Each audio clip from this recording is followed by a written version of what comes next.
Hi guys, నేను ఇప్పుడే teaser అయితే చూసేసిన వార్ 2 ది. ఎన్టీఆర్ గారి బర్త్డే స్పెషల్ గా ఈ రోజు అయితే లాంచ్ చేశారు టీజర్ అనేది. అండ్ ఫస్ట్ హిందీ మూవీ అన్నమాట. ఎన్టీఆర్ గారు బాలీవుడ్ లో ఎవరితో కొలాబరేట్ అవుతున్నారో తెలుసు కదా, రితిక్ రోషన్ తో. రితిక్ రోషన్ అండ్ ఎన్టీఆర్ కి మ్యాచ్ అవుతుందా లేదా అనుకున్నా నేను. ఫస్ట్ అయితే బాగా మ్యాచ్ అయితే అయింది. ఆ కట్అవుట్ కి, ఆ బాడీకి, ఇద్దరు కట్అవుట్ బాడీ బాగా మ్యాచ్ అయితే అయిపోయినాయి.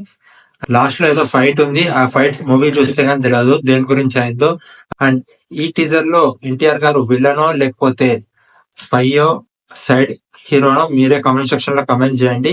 నేనైతే స్పై అయితే అని అనుకుంటున్నా. అండ్ ఎన్టీఆర్ గారు వాయిస్ తోనే ఉంది టీజర్ మొత్తం తెలుగులో అయితే. అండ్ నేను హిందీలో అయితే చూడలేదు, తెలుగులో అయితే చూశాను. మీకు ఎలా ఉందో టీజర్ కామెంట్ సెక్షన్ లో కమెంట్ చేయండి. అండ్ వీడియోకి లైక్ చేయండి, షేర్ చేయండి, అండ్ ఛానల్ కి సబ్స్క్రైబ్ చేసుకోండి. Bye. Ride with the mob, hum through Allah, check you and me.